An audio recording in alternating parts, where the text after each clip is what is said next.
I have always been fascinated by how so many songs have been created with such few notes. In Ocarina of Time, the warp songs are comprised of 5 notes, but only 4 unique pitches: D, F, A, B, and D. Today, we'll look at what makes each warp song so unique and what compositional continuities they contain. Let's start with Prelude of Light. This is the first warp song that it's in a major key. It's so happy sounding. Although, with the title like Prelude of Light, it should probably be in a bright mode. We have a little back and forth between the 1 chord, D major, and the 4 chord, G major. Then things get more harmonically interesting. We start the new phrase on a minor 2 chord, E minor, then a flat 2 or a Neapolitan chord, E flat major 7, and then the ending has one last little twist to it. It ends with a beautiful D major 7 chord that just makes it sound so warm and dreamy. Minuet of the Forest is the last warp song that's in a major key. I wish I heard this more in the game, but I never used it other than when they first teach you the song. Not many reasons to go back to the Sacred Forest Meadow, especially after encountering the club boblins. The song is in E major. Some of you might be thinking, our notes are D, F, A, and B. How can the song be in E major? Well, Koji Kondo utilizes the flat 7 in E major to create an E dominant 7 chord with the triad in the bass part and the 7th in the melody.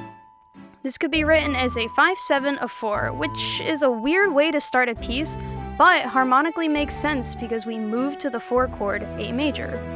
We then do a traditional Mario cadence or fanfare cadence going flat 6, C major, flat 7, D major, and then the 1 chord, E major.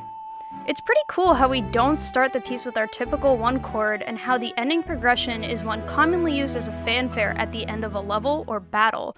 Maybe it's the victory of knowing where you're going? Serenade of Water is a simple warp song. It ascends in pitch order, D, F, A, and B. It repeats and then sequences. It's very beautiful and straightforward. The song is in D Dorian as a result of that B natural. The chords cascade similar to a waterfall and just flow like the water. It again alternates between the 1 and the 4 chord, similar to Prelude of Light. We then see a similar harmonic progression as Minuet of the Forest, where we go flat 6, B flat major, flat 7, C major, then 1, D major. Some of you might be confused again. Why D major? You just said we were in D Dorian. Well, one thing to note is the use of the Picardy third, making it sound as though we have arrived in D major. A Picardy third is when we're in a minor key or mode, and instead of ending on our minor 1 chord, we raise the 3rd and make the chord major. Bolero of Fire is a song made up of a simple, repeating pattern of 3 notes on the ocarina. It's comprised of the notes in a D minor arpeggio. We then sequence the same pattern up a whole step. It kind of dances between D minor and E diminished, never really settling. We keep moving around harmonically, but end with yet another Picardy third. This one really provides a sense of finality, considering we never stay in a harmonic area for too long, and the rhythm is constantly moving as well, making the slow roll D major chord very peaceful and resolute at the end. Nocturne of Shadow is the best warp song ever, and I'm about to tell you why. This song isn't really in a key at all. It has virtually no tonal center. It sounds dark and ominous, just like the Shadow Temple and the place where it transports you, the graveyard. It is so hauntingly beautiful. The chords are these chordal harmonies moving chromatically. Even though we don't have a key, we are in a dark mode or tonality and resolve with another Picardy third. We end on a C sharp major chord, giving us a resolution to all the non-functional harmony appearing throughout the entire melody. Requiem Spirit is such a simple warp song, but that's what makes it so fascinating. It is comprised of only 3 notes, which are just a D minor triad arpeggiated. It's similar to Oath of Order from Majora's Mask, which is also just a D minor triad arpeggiated.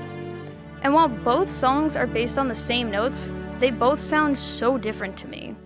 This song follows the warp song trend of ending with the Picardy third, making sure we end on that major 1 chord, I'm not sure why the Picardy third was such a common thing used in the warp songs, maybe giving a sense of completion and arrival?